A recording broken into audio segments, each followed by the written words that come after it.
ನಮಸ್ಕಾರ ಎಲ್ಲರಿಗೂ ಯಶಸ್ವಿ ಕನ್ನಡ ವಾಣಿ ಯೂಟ್ಯೂಬ್ ಚಾನಲ್ಗೆ ಸ್ವಾಗತ. Welcome everyone to Yashasvi Kannada Vani YouTube channel.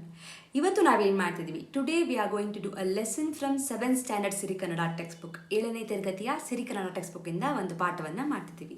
Before starting I request you all to take out your text book, pencil, eraser, where your phone and sit in a quiet place. Will start with the lesson. Okay, ಇವತ್ತಿನ lesson ಪಾಠ 3, the lesson 3, Hilton head ಚಳುವಳಿ.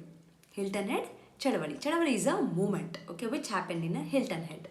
We'll go to the lesson. ಇದನ್ನು ಬರೆದಿರೋದು is written by Shashidhara Vishwamitra. Okay, so we'll start. 1986 1986 ಅಲ್ಲಿ ಅಮೇರಿಕಾಗೆ ಹೋಗುವ ಪ್ರಸಂಗವಾಯಿತು. ಅಮೇರಿಕಾಗೆ to America ಹೋಗುವ ಪ್ರಸಂಗ ಅಂದರೆ there is an incident that happened where the author has to go to America. So this is basically ಪ್ರವಾಸ ಕಥನ. ಪ್ರವಾಸ ಕಥನ ಅಂದರೆ travel related travel writing. So whenever you visit to a place, you will make a note, right? I have done this thing, I went to this place at this time, we ate these things, it happened there, and all those things, whatever you document is called travel writing. Travel writing is it's my favorite one actually. So which is your favorite writing? Do let me know in the comment section. ಅಲ್ಲಿರುವಾಗ when I was there, ನನ್ನ ತಮ್ಮ, my younger brother, ಬಾಬುವಿನೊಡನೆ, with Babu ಒಡನೆ, okay, ಅಮೇರಿಕಾದ ಪೂರ್ವ ಸಮುದ್ರ ತೀರಕ್ಕೆ ಅಂಟಿದಂತೆ. ಪೂರ್ವ ಇಸ್ ಅ ಈಸ್ಟ್, ಸಮುದ್ರ ಇಸ್ ಅ ಓಷನ್, ಬೀಚ್, ತೀರ is a shore, sea shore, ಅಂಟಿದಂತೆ it is very next to the sea shore, Atlantic ಸಾಗರದಲ್ಲಿರುವ, which is in the Atlantic ocean, Hilton Head ಎನ್ನುವ ಒಂದು ದ್ವೀಪಕ್ಕೆ ಹೋದೆವು. We went to a island. So where is the island? Basically this is how it is explained. It is ಅಮೇರಿಕಾದ ಪೂರ್ವ ಸಮುದ್ರ ತೀರಕ್ಕೆ ಅಂಟಿದಂತೆ ಅಟ್ಲಾಂಟಿಕ್ ಸಾಗರದಲ್ಲಿರುವ ಹಿಲ್ಟನ್ ಹೆಡ್ ಒಂದು ದ್ವೀಪ. ದ್ವೀಪ ಅಂದರೆ island. So basically it is in the Atlantic Ocean which is very close to the east side of ಅಮೇರಿಕಾದ ಓಷನ್ಗೆ. ಓಕೆ, ಸುತ್ತ ಅಟ್ಲಾಂಟಿಕ್ ಸಾಗರ ಹರಡಿರುವ Hilton Head. So it is surrounded, this Hilton Head is surrounded by Atlantic Ocean. ನಿಜಕ್ಕೂ ಸುಂದರವಾದ ಪುಟ್ಟ ದ್ವೀಪ. ಸುಂದರ is a beautiful, it's really a beautiful small island. ಪುಟ್ಟ ಇಸ್ ಅ ಸ್ಮಾಲ್. ರಸ್ತೆಯಿಂದ ಫ್ರಮ್ ದ ರೋಡ್, ಅದನ್ನು ತಲುಪಲು, ಟು ರೀಚ್, ತಲುಪು ಇಸ್ ಅ ರೀಚ್, 6 ಲೇನಿನ್ ಭಾರಿ ಸೇತುವೆ ಇದೆ. ಸೊ ಭಾರಿ ಅಂದರೆ ಹೆವಿ, ಸೇತುವೆ is a bridge. They have a bridge, the heavy bridge. 6 is a number 6. ಕಾಡೆ ನಾಡಿಗೆ ಸಾರ್ವಭೌಮವಾಗಿದ್ದಂಥ ಒಂದು ಕಾಲದಲ್ಲಿ. ಸೊ ಕಾಡು ಅಂದರೆ ಫಾರೆಸ್ಟ್, ನಾಡು ಇಸ್ ಅ ಸಿಟಿ, ಸಾರ್ವಭೌಮ is a raja, the emperor. So the forest was emperor for the city one of the time, not now. Okay, ವಾಗಿದ್ದಂಥ. So when it was like that, ಆ ಕಾಲದಲ್ಲಿ, ಒಂದು ಕಾಲದಲ್ಲಿ, ಇನ್ ದಟ್ ಟೈಮ್. ಈ ದ್ವೀಪದಲ್ಲೂ, in this island also, ಸ್ಥಳೀಯ ಅಮೆರೆಂಡಿಯನ್ನರು ವಾಸವಾಗಿದ್ದರು. ಅಮೆರೆಂಡಿಯರು, ಸ್ಥಳೀಯ ಅಂದರೆ ದ ನೇಟಿವ್. ಅಮೆರೆಂಡಿಯರು ವಾಸವಾಗಿದ್ದರು ಅಂದರೆ they were living there. So what is ಅಮೆರೆಂಡಿಯರು? If you go to the ಪದಗಳ ಅರ್ಥ, they have explained it clearly. America ಭೂಖಂಡದಲ್ಲಿ ಐರೋಪಿಯರು ಬಂದು ವಸಾಹತು ಸ್ಥಾಪಿಸುವುದಕ್ಕೆ ಮೊದಲು ಇಲ್ಲಿ ವಾಸವಾಗಿದ್ದ ಮೂಲ ನಿವಾಸಿಗಳು, the native people were called as a ಅಮೆರೆಂಡಿಯರು.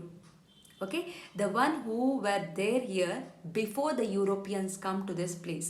So those people are called as a native people, and those native people name is ಅಮೆರೆಂಡಿಯನರು. ಓಕೆ, ಕೊಲಂಬಸ್ ಈ ಭೂಖಂಡವನ್ನು ಭಾರತವೆಂದೇ ಭಾವಿಸೋದ್ರಿಂದ ಇಲ್ಲಿನ ಸ್ಥಳೀಯರನ್ನು ಇಂಡಿಯನ್ಸ್ ಎಂದು ಕರೆದರು. So Columbus, he thought these people are from India, so they used to call them as Indians. So slowly, laterly, it changed to American Indians, which is actually Amerindians. Clear? Okay, so welcome back to the lesson. Since this is a bigger lesson, I will be going with the 2 parts. ಅಮೆರೆಂಡಿಯರು ಅಮೆರೆಂಡಿಯರು ವಾಸವಾಗಿದ್ದರು. They were living there. ಯುರೋಪಿಯನ್ನರ ಆಗಮನದ ಮೇಲೆ, so ಆಗಮನ is arriving. When the European started coming there, these ಅಮೆರೆಂಡಿಯರು ಧೂಳಿಪಟವಾದರು ಅಂದರೆ ದೇ ವರ್ ವ್ಯಾನಿಶ್ಡ್. ಧೂಳಿಪಟ is a vanished, they were vanished. ಆಗ ಹಿಲ್ಟನ್ ಹೆಡ್ ದ್ವೀಪವರೆಗೂ ಬಿಳಿಯರ ದ್ವೀಪವಾಯಿತು. At that time this Hilton Head ದ್ವೀಪ, it became the island for the white people. Biliyaru, white people. Kariyaru, the black people. So this is the opposite word I am saying. So but do not call anyone by with these names, okay? This is really offending. ಒಳ್ಳೆಯ ಹವೆ ಅಂದರೆ ಅ good weather ಇರುವ ಈ ದ್ವೀಪದಲ್ಲಿ this island has a good weather. ಕಾಡು ಕಡಿದು ನೀಲಿ ನಂತರ ದೇ ಚಾಪ್ ದ ಕಾಡು ಫಾರೆಸ್ಟ್, ಕಡಿ ಅಂದರೆ ಚಾಪೆಟ್, ಇನ್ನಿತರ ಬೆಳೆಗಳನ್ನು ಬೆಳೆಯುವ ತೋಟಗಳನ್ನಾಗಿ ಯುರೋಪಿಯನ್ನರು ಪರಿವರ್ತಿಸಿಬಿಟ್ಟರು. They chop the forest and they made it to the cultivation land, agricultural land. ಯಾರು? Who made it? ಯುರೋಪಿಯನ್ಸ್. ಆದರೂ ಅಲ್ಲಲ್ಲಿ ಬೇಕಾದಷ್ಟು ಓಕ್ ಮರಗಳು ಇದ್ದವು. But still there was oak trees that were there in most of the places. ಕಡಲ ತೀರದ ಸಸ್ಯಗಳಿದ್ದವು. So also the sea plant, ಕಡಲ ತೀರದ ಸಸ್ಯ, the plants which will grow only in the ocean, near the ocean region were also there. ಸಸ್ಯ ಅಂದರೆ plants. ದಿನ ಕಳೆದಂತೆ as days goes on, ತೋಟ ತುಡಿಕೆಯಿಂದ ವರಮಾನ ಕಡಿಮೆ, ವರ್ಷವಿಡೀ ಉತ್ತಮ ಹವೆ. ಕಡಲ ತೀರ, ಒಳ್ಳೆಯ ಬಂದರು ಇರುವ ಈ ದ್ವೀಪದಲ್ಲಿ ತೋಟ ತುಡಿಕೆಗಳನ್ನು ತೆಗೆದು ರೆಸಾರ್ಟ್ಗಳು, ಗಾಲ್ಫ್ ಕೋರ್ಸ್ಗಳು, ಕ್ರೀಡಾ ಮೈದಾನಗಳು, ಬೋಟಿಂಗ್ ಇತ್ಯಾದಿಗಳನ್ನೆಬ್ಬಿಸಿದರೆ ಲಾಭ ಎನ್ನಿಸಿತೋ ಏನೋ. ಸೊ ವಾಟ್ ಹ್ಯಾಪೆಂಡ್ ಬೇಸಿಕಲಿ, ಒಂದು ನಿಮಿಷ ಇರಿ. They had a good amount of ಏನಂತಾರೆ, ತೋಟ ಆಯಿತು, ತೋಟ is a garden, they had a good amount of trees, everything was there. And slowly the growing crops, they had agricultural land, I told you. These people, they started slowly vanishing that one, destroying that. ಯಾರು? Europeans. ಅಲ್ಲಲ್ಲಿ ಬೇಕಾದಷ್ಟು oak ಮರ ಇದ್ದವು. Okay, ತೋಟ ತುಡಿಕೆಯಿಂದ ವರಮಾನ ಕಡಿಮೆ. So they are getting a little less income from all these things. ವರಮಾನ is a income. ವರ್ಷವಿಡೀ ದ ಹೋಲ್ ಇಯರ್ ಉತ್ತಮ ಹವೆ, ಅ ಗುಡ್ ವೆದರ್. ಕಡಲ ತೀರ, ಇಟ್ಸ್ ಅ ಸೀಶೋರ್ ರೀಜನ್. ಒಳ್ಳೆಯ ಬಂದರು, ಅ ಗುಡ್ ಹಾರ್ಬರ್, ಬಂದರು ಇಸ್ ಅ ಹಾರ್ಬರ್ ಇರುವ ಈ ದ್ವೀಪದಲ್ಲಿ. So this island has all these things. So they remote this ತೋಟ, then they started constructing the resort, golf course and ಕ್ರೀಡಾ ಮೈದಾನ, sports ground, play ground, boating. So ಇದೆಲ್ಲನ they started making. So they thought this might be the profit for us. ಲಾಭ is a profit, ನಷ್ಟ is a loss. ಸಾಹುಕಾರ ನಾಡಾದ ಅಮೇರಿಕಾದಲ್ಲಿ, so America is called as a rich country, right? ಸಾಹುಕಾರ is a rich, ಬಡವ is a poor. ಇಂಥ ಐಡಿಯಾಗಳಿಗೆ, like these kind of idea, ಪ್ರೋತ್ಸಾಹ ಕೊಡುವವರು, the encouraging people are more, ಬೇಕಾದಷ್ಟು ಜನ, lot many people who give encourage for these kind of ideas where you have to make money. So this country is depending on the money. So to make money, they'll come up with the ideas and those ideas will be encouraged with a lot many people. 60ರ ದಶಕದಲ್ಲಿ, ಇನ್ 60s, ಈ ಸುಧಾರಣೆಗಳು ಜಾರಿಗೊಂಡು ತೋಟ ತುಡಿಕೆಗಳ ಬದಲು C beach ಹೋಟೆಲ್ಗಳು. So in the 60s, 1960s ಅಲ್ಲಿ, this ದಶಕ ಅಂದರೆ in that era 1960s ಅಲ್ಲಿ, ದೇ ರಿಮೂವ್ ದಟ್ ತೋಟ and all. They started with the sea beach hotel, home stay, golf course, hotel. So all these things they started. ಹೋಟೆಲ್ಗಾಗಿ, for the hotels, ತೋಟ ತುಡಿಕೆ, ಹಿನ್ನೀರ ಕೋವುಗಳು, ಹೊಂಡುಗಳು, ಕಾಡು ಕೊಚ್ಚಿ ತೊಡಗಿದವು. The entire forest, okay, and the backwaters and the garden, everything was vanished and destroyed just because for all these amenities, the homestay, beach stay, golf course, playground goskara, they destroyed the entire island itself. ಲಕ್ಷುರಿಯ ನವ ಅವತಾರಗಳ, luxury, they wanted too much of a luxury. ಆಹುಟ ಹೆಚ್ಚಿದಷ್ಟು.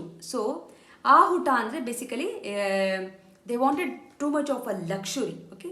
So for the just because of a luxury, ahuta is a tondare, the problem.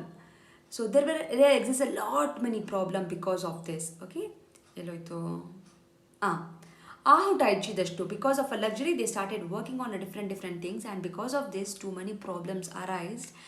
What are the problems? Andre car ಜಾಸ್ತಿ ಆಯಿತು, the car number increased, the plane number increased, ಹೆಲಿಗಳಲ್ಲಿ ಬಂದಿಳಿಯುವ ಬೂಟುಗಳು, ಚಡ್ಡಿ, tea ಶರ್ಟ್ಗಳು, cooling glass, ಕಲ್ cap ತೊಟ್ಟ ದುಡ್ಡುಳ್ಳ ಅಭಿಮಾನಿಗಳ ಭರಾಟೆಯು ಹೆಚ್ಚತೊಡಗಿತು.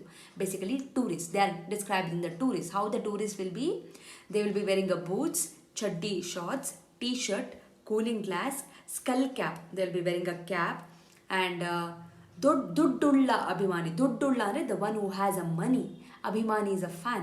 So everyone they started coming to this island, Hilton and islandಗೆ they increased. ಈ ರೀತಿಯ ಅತಿಕ್ರಮಣ as a trespassing ಸಲ್ಲದು ಎಂದು ಅಲ್ಲಿಯ ಕೆಲವರಾದರೂ ಪರ್ಯಾವರಣಾಭಿಗಳಿಗಾಗಿ, ಪರ್ಯಾವರಣ is a ಪರಿಸರ ಪ್ರೇಮಿ, basically the one who loves environment is called ಪರ್ಯಾವರಣ, ಪರಿಸರ ಪ್ರೇಮಿ ಅನಿಸಿತೋ ಏನೋ, they thought that this is not at all good, they are trespassing our land ಅಂತ. ಅವರುಗಳು ಕೂಡಿ, ಎವ್ರಿ ಒನ್ ದೇ ಜಾಯಿಂಟ್, ಇಲ್ಲಿನ ಪುರಾತನ ಸಸ್ಯ ಸಂಪತ್ತು, ಪುರಾತನ ಇಸ್ ಅ ಏನ್ಷಂಟ್, ಸಸ್ಯ ಇಸ್ ಅ ಪ್ಲಾಂಟ್, ಸಂಪತ್ತು is a reserve, is a treasure, ಹಳೆಯ ಕಾಲದ ಹೊಂಡಗಳನ್ನು, ಹೊಂಡ is a kind of a small pond, ಹಿನ್ನೀರಿನ ಕೋವು, ಬ್ಯಾಕ್ ವಾಟರ್ಸ್, ಓಕ್ ಮರದ ತೋಪು, the garden which had too many oak trees, ಕಡಲ ತೀರದ ಸಸ್ಯಗಳು, the plants of the ocean, ಮತ್ತು ಕಾಡಿನ ಮರಗಳನ್ನು ತರಿಯಲೇ ಕೂಡದು ಎನ್ನುವ ಚಳುವಳಿಯನ್ನು ಪ್ರಾರಂಭಿಸಿದರು. They told you are not suppose to spoil any of these things ಅಂತ ದೇ ಸ್ಟಾರ್ಟೆಡ್ ಅ ಮೂಮೆಂಟ್. ಯಾರು? ದ ಪರಿಸರ ಪ್ರೇಮಿಗಳು. ಆದರೂ ದುಡ್ಡು ಬುಲ್ಡೋಜರ್ ಉಳ್ಳ ವೀರರ ಮುಂದೆ ಇವರ ಕೈ ಸಾಗಲಿಲ್ಲ. But still the people had a so much of a amount and they had a bulldozers, they are ready to destroy anything and everything. In front of them they couldn't do anything. ಎದುರು is in front of them. ಇಲ್ಲಿನ golf ಕೋರ್ಸ್ಗಳು, here they have a golf course, ಕ್ರೀಡಾ ವಿನೋದಗಳೆಡೆಗಳು ಎಷ್ಟು ಚೆನ್ನಾಗಿದ್ದವೆಂದರೆ ಪ್ರಸಿದ್ಧರು ಮೋಜಿಗೆ ಬರುತ್ತಿದ್ದರು. Every famous personalities, celebrities, they use to come here to play the golf to this place. ಅಮೇರಿಕಾದ ಪ್ರೆಸಿಡೆಂಟರು ಗಾಲ್ಫಿಗೆ ಬಂದದ್ದುಂಟು. ಇವನ್ ದ ಅಮೇರಿಕಾ ಪ್ರೆಸಿಡೆಂಟ್ ಈ had come to this place. So what happen next? Did they continue the movement? So will see that in the next part. ಓಕೆನಾ? So ಇಲ್ಲಿ ತನಕ ಅರ್ಥ ಆಗಿದೆ ಅನ್ಕೋತೀನಿ. If you have any doubt comment ಸೆಕ್ಷನಲ್ಲಿ comment ಮಾಡಿ, let me know or write a email to ಯಶಸ್ವಿ ಕನ್ನಡ ವಾಣಿ ಅಂತ ಹೇಳ್ತಾ, thank you so much. Do not forget to share this video with your friend. Subscribe to Yashasvi Kannada Vani channel for more such videos of your respective grade. Thank you so much. Dhanyawad. From Yashaswi Kannada Vaani, there are many e-books that is being launched, even for children as well as adults. So for adults, the Spoken Kannada ebook part 1 is being launched, and the link for this is mentioned in the description box. Please go check it out, the description box, and purchase the book. The one speciality thing of this book is in a colloquial version, and this is the one and only book and the first book which is available in the market which is in a colloquial version, just not in a written version. Make use of this book, along with also follow my Instagram page to get the spoken Kannada lessons for the adults. I hope this will be very useful for you, and the book is in a very affordable price. And for children, there are storybook level 1, level 2, vocabulary book, and the 10th book is been there. Please make use of these ebooks. Again, link for all these books is been mentioned in the description box. Please go check out the description box and make use of these books. These books will help your children to make the sentence structures in a proper way, improves their language fluency, improves their vocabulary in a language, and actually it will bring too much of interest to them in Kannada learning. So make use of these books for your children. And there are workshops which is available in the YouTube itself in a playlist name Workshop 1 and Workshop 2. If your child is really struggling with the basics like a Varnamale, Kagunita, Vattakshura, Arkavali, words, make use of these workshop. Link for these workshop is mentioned in the description box. Please make sure you will go to the description box and use all these links. Workshop is a free of cost. It is available in the YouTube itself, and all the ebooks it will be, you have to pay and use those books. There is a sample copy for everything. You can just look into the sample copy and you can purchase. Like ಮಾಡಿ, share ಮಾಡಿ, subscribe ಮಾಡಿ. So knowledge will gain only by sharing the knowledge. So children, if you have learned something, teach to your friends also, and this will help you in your gaining the knowledge. So thank you so much, and if you are not subscribed to the channel, subscribe ಮಾಡ್ಕೊಳ್ಳಿ. Click on the notification, click on the bell link so that you will get notified as and when I upload the videos. Thank you so much. I'll meet you all ಅಂತ ಹೇಳ್ತಾ ಧನ್ಯವಾದ.